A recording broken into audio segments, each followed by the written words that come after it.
Assalamualaikum warahmatullahi wabarakatuh. Waalaikumsalam. Rekan-rekan media, para YouTuber, para podcaster. Jadi tadi kita sudah selesai melaksanakan sidang pra-peradilan dengan agenda mendengarkan jawaban dari termohon, yaitu penyidik Polda Metro Jaya, dan juga eksepsi dari termohon, yaitu pihak dari penuntut umum yang diwakili oleh Kejaksaan Negeri Jakarta Selatan. Nah, tadi sudah disampaikan jawaban, dan tentu jawaban yang disampaikan tadi kami diberikan hak hukum untuk kemudian memberikan tanggapan ya terhadap jawaban dari Polda Metro Jaya, kemudian juga eksepsi dari termohon, dan tadi akan dilanjutkan tadi arahan dari hakim berdasarkan tadi apa yang diputuskan hakim akan dilanjutkan jam 2 ya Mas Roy ya. Jam 2 mungkin saya tidak bisa menguraikan secara detail apa yang tadi disampaikan karena tentu itu nanti baru kami sampaikan dalam replik kami. Intinya adalah kami melihat bahwa apa yang diladilkan oleh pemohon tadi dan terutama oleh Polda Metro Jaya itu sebenarnya adalah untuk mendukung keterangan atau untuk mendukung penetapan tersangka mereka gitu ya. Jadi itu adalah sesuatu hal yang biasa di dalam satu penalaran argumentasi hukum ya, atau juga itu versi daripada Polda Metro Jaya, tetapi nanti kami tanggapi dalam replik ya Mas Roy ya, sehingga persidangan pra-peradilan ini tentu akan berimbang ya, akan berimbang karena bagaimanapun juga hakim dalam membuat putusan akan melihat pada fakta persidangan dan besok baru dimulai dengan proses atau tahapan pembuktian, sehingga kami menilai bahwa ya sudah, kami tetap menghargai apa yang disampaikan oleh pemohon dan termohon, tetapi secara materi perlawanan dalam pra-peradilan ini akan kami jawab dalam materi replik. Seperti itu. Mungkin bisa dilanjutkan oleh Pak Yasena. Ya. Baik, terima kasih. Assalamualaikum warahmatullahi wabarakatuh.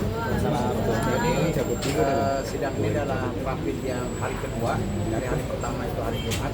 Di mana hari kedua ini terkait dengan masalah jawaban dari termohon yaitu Polda Metro Jaya untuk menjawab permohonan rapid yang kami sampaikan pada hari Jumat kemarin. Nah, tadi sudah dibacakan semuanya terkait dengan pasal 32 ayat 1 Undang-Undang ITE ini. Di dalamnya ini memang ada sesuatu yang sebetulnya mudah dibaca gitu. Ini ada di sini yang berbunyi itu menambah, mengurangi, merusak, ya kan, menyembunyikan, mengapakan lagi gitu kan. Nah, di sini dokumen digital, informasi elektronik atau dokumen elektronik. Nah, sekarang masalahnya di mana?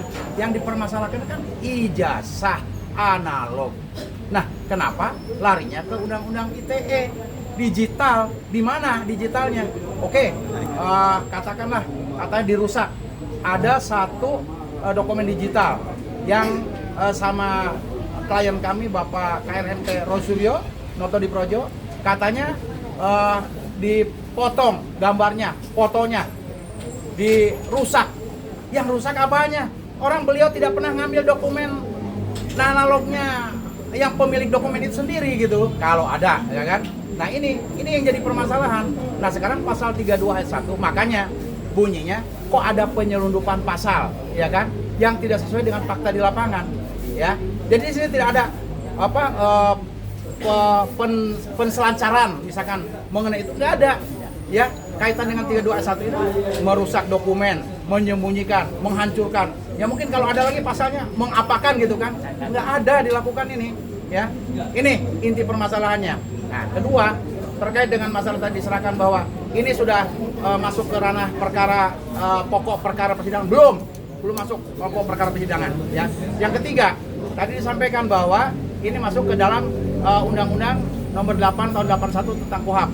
Sebetulnya kita bukan masuk ke situ, ya. 361 huruf angka huruf D ya, huruf D itu kalau pra-peradilan sedang berjalan maka perkara pokok tidak dapat diperiksa. Statusnya udah masuk ke status terdakwa, beliau udah masuk status terdakwa, bukan ke huruf A, ya. Ini saya luruskan aja, tapi nggak apa-apa lah. Itu hak menjawab, boleh-boleh aja, ya, boleh-boleh aja. Silakan aja. Ini yang sangat penting. Dan satu lagi, ada penangkapan. Ya, penangkapan itu tanggal 19 Juni dan penyerahan tersangka ini kepada kejaksaan itu tanggal berapa? Hari Senin, 3 hari. Jadi 19 tambah 3 berapa tuh? Nah, 22 bukan 19. Nah ini apakah disengaja atau memang memberikan satu celah bagi kami? Terima kasih yang menyampaikan tadi ya. Sukses selalu. Mari kita Junjung kebenaran ini setinggi-tingginya, jangan sampai kebenaran itu tenggelam di atas segalanya. Terima kasih. Assalamualaikum warahmatullahi wabarakatuh. Saya kembalikan ke Ya, selanjutnya Bu Ayah dulu, saya nanti setelah Mas Rebel dan Pak Yasena meninggalkan tempat karena akan ada sidang lain yaitu CLS yang juga diajukan oleh para purnawirawan. Ya, jadi jangan nanti ada yang tulis Yasena bosan mendengarkan keterangan para hukum, kan kadang-kadang ada gitu ya, ada yang meninggalkan tempat terus ditulis yang lain. Oke, Pak Ayah silakan. Assalamualaikum warahmatullahi wabarakatuh. Waalaikumsalam. Tadi sudah sangat jelas, gamblang, terukur keterangan-keterangan dari rekan kita Ketua Buku dan Pak Yasena. Jadi prinsipnya hari ini kita tinggal menunggu saja bahwa jawaban atau replik kita yang sebentar lagi akan kita serahkan dan disaksikan nanti pada akhirnya dan didengar keterangannya, kita lihat dan kita uji semuanya di dalam ruang persidangan. Saya pikir begitu. Oke, terima kasih Bu Ayah. Mas Refli. Apa yang mau diomongkan? Ya tadi ya. Ya, kawan-kawan semua, tadi saya tidak mengikuti sidang karena apa-apa. saya ke Kejaksaan. Kejaksaan Negeri Jakarta Selatan mengambil berkas, berkoordinasi dan ambil berkas, dan kita sepertinya harus mengecek kembali apakah berkas yang diberikan itu lengkap atau tidak, karena berkas yang diberikan itu baru sebatas berita acara, padahal harusnya ya berkas perkara itu lengkap, termasuk laporan polisi Jokowi dan lain sebagainya harusnya diberikan kepada kita karena itu menjadi hal yang penting bagi kita untuk melakukan pembelaan. Nah, mudah-mudahan nanti kita akan lihat, kita daftar apakah jumlah saksi dan ahli yang diserahkan kepada kita yang sudah diperiksa BAP itu sama persis dengan apa yang disebutkan di dalam jawaban termohon. Nah, nanti kita cek ya, karena saya sudah baca tuh. Tetapi komentar saya singkat saja. Kalau saksi ratusan, ahli puluhan, 26 tadi yang disebutkan, kemudian saksi ada lebih dari 100, maka pertanyaan kita adalah kualitas kesaksian dan keterangan ahli itu seperti apa? Apakah itu memenuhi kualifikasi untuk digunakannya pasal 32 ayat 1? Jangan lupa, pasal 32 ayat 1 itu adalah tindakan-tindakan yang spesifik yang dilakukan oleh Mas Roy, lalu kemudian dokumen milik Jokowi, so-called seperti itu, menjadi rusak atau hilang. Nah, apakah Mas Roy melakukan hal seperti itu? Kita tentu tidak masuk pokok perkaranya, tetapi adakah saksi atau ahli yang bisa menerangkan bahwa Mas Roy bisa melakukan itu, perkara kemudian keterangan ahlinya benar atau tidak, kita tidak persoalkan. Tapi apakah ada yang menerangkan itu? Adakah saksi yang menerangkan bahwa Mas Roy melakukan tindakan-tindakan sehingga kualifikasi pasal 32 ayat 1 itu terpenuhi? Jangan lupa, pasal 32 ayat 1 Undang-Undang ITE, Undang-Undang 11 2008 dan belum pernah dilakukan perubahan, itu memberikan ancaman hukuman 8 tahun penjara. Dan itu tidak sedikit, bayangkan. Kasus pencemaran nama baik dan fitnah yang semuanya defamation law ini yang semua ancaman hukumannya di bawah 5 tahun, tiba-tiba muncul pasal 8 tahun dan 12 tahun penjara. Nah, ini yang nggak masuk akal. Karena kalau cuma dikenakan pasal fitnah itu cuma 3 tahun ancamannya dan pencemaran nama baik cuma 9 bulan. Tidak ada kemudian konsekuensi bisa ditahan. Tetapi kan kita struggling, kita berjuang, kita fight agar Mas Roy dan Dr. Timba tidak ditahan sejak tanggal 13 November 2025 sampai kemudian tanggal 22 Juni kemarin. Padahal kalau pasal 32 dan ayat 1 dan 35 tidak dikenakan, maka sesungguhnya kita aman. Kita tinggal memikirkan perkara pencemaran nama baik dan perkara fitnahnya.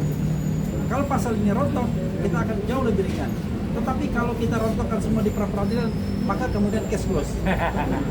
Tetapi jangan salah ya, sekali lagi, ini adalah strategi yang harus dihormati ya, dari tim Tongkang. Kalau yang lain, ya jangan nyerang-nyerang lah ya kan. Sesama psikota dilarang saling mendahului, kan begitu. Apalagi yang diserang cuma Refli Harun doang. Oke, itu saja.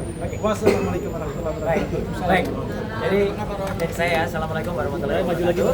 Ya, tadi sudah kita dengar masing-masing dari kuasa hukum saya ya yang tergabung dalam Tongkam, dan penegasan sekali lagi yang saya sampaikan tadi pagi, ini adalah kuasa hukum yang resmi mendampingi saya mulai dari pra-peradilan sampai dengan nanti di ujung akhirnya. Dan teman-teman bisa lihat tadi penjelasan dari Hakim Tunggal ya, Pak Ibtu Darpana ya gitu, Pak Darpawan, bahwa kita ditunggu untuk nanti menyampaikan replik itu adalah pada jam 2 siang. Makanya hanya tim kuasa hukum yang benar-benar terpercaya, solid dan akurat yang bisa melakukan itu. Dan itu adalah tim yang selama ini mendampingi saya. Ya, itulah makanya kenapa penegasan saya tadi pagi itu Tim penting. yang mendampingi plus. Tim yang mendampingi plus ya gitu. Plus beberapa yang kami tetap terbuka untuk yang lain. Dan tambahan dari Mas Refli tadi penting banget ya. Gitu. Sesama biskota dilarang saling mendahului. Ya gitu. Apalagi sesama lawyer yang terikat dengan undang-undang advokat ya. Apalagi menyerang kliennya sendiri. Itu fatal ya akibatnya. Sehingga penegasan saya tadi pagi cukup penting. Surat yang saya tanda tangan pada tanggal 11 Juli adalah merupakan hal yang sangat krusial. Kenapa sekali lagi ini penting? Ya ini sebagai penutup saja, sekaligus juga supaya tidak terlalu tegang. Ya kenapa kami memilih ya tim ini? Karena di sini ada Mas Refli Harun. Ya. Kenapa Refli Harun? Reflik Harun. Ya, gitu. Nanti kita akan menjawab dengan replik. Replik itu adalah replik Harun. Gitu ya. Oke, sekian terima kasih. Wassalamualaikum warahmatullahi wabarakatuh. Kaosnya nanti sore. Kaosnya ada tapi nanti sore.